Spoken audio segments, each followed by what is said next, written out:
This video is about double integration, sketching the region. So what we're doing is we're starting with a double integral and we're trying to picture the region that we're integrating. The following integral gives the area of a region in the xy plane.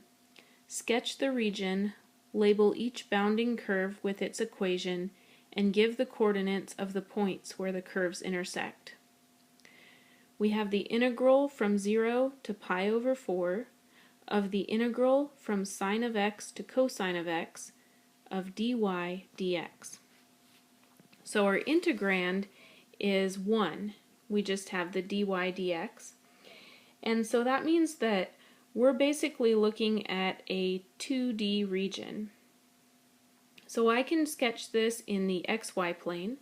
My inner integral is telling me that y equals sine of x to y equals cosine of x, because I have that integral from sine x to cosine x dy. So I have my xy axes, and I'll put my my grid points pi over 4, pi over 2, 3 pi over 4, pi, and then in the negative direction, negative pi over 4, negative pi over 2. And on the y, I'll put a -1 and 1, because I know sine and cosine do not go beyond -1 and 1 for the outcome. So I'll sketch sine first. I know that sine goes through the origin. It reaches y equals 1 when x equals pi over 2, and it comes back down to y equals 0 at pi. So there's my sketch of y equals sine of x. I also want to sketch y equals cosine of x, the upper bound.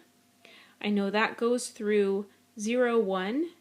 It also goes through the point pi over 2, 0. And then at pi, my graph is down to -1. So I have my sketch. Now I look at my outer bounds, or my x bounds. So the integral from 0 to pi over 4. Those are referring to the x bounds, so I know x equals 0 to x equals pi over 4. So I'm looking at the little wedge region between the y-axis and the point where the two curves intersect at pi over 4. Now I know at pi over 4, sine and cosine are both square root of 2 over 2, so that point of intersection is pi over 4, comma, square root of 2 over 2. So I've sketched the region. I've established what the picture looks like regarding that double integral. One more example. What solid region of R3 is represented by the integral from -1 to 1 of the integral from negative square root of 1 minus x squared to positive square root of 1 minus x squared of the integrand square root of 1 minus x squared minus y squared dy dx. So let's focus on the integrand first, square root of 1 minus x squared minus y squared.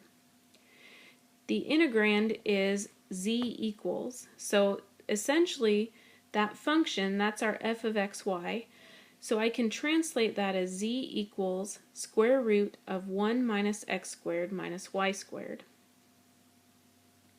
Now if I solve this into a form that I recognize that it's the top half of the sphere x squared plus y squared plus z squared equals 1.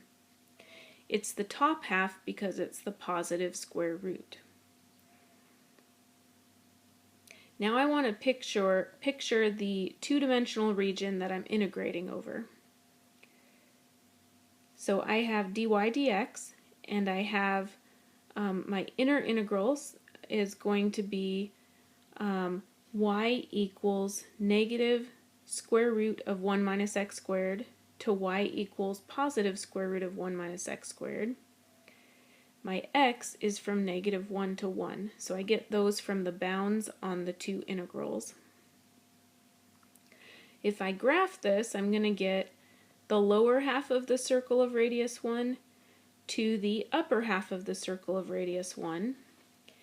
And since x goes from -1 to 1, my region R is going to be that entire circle.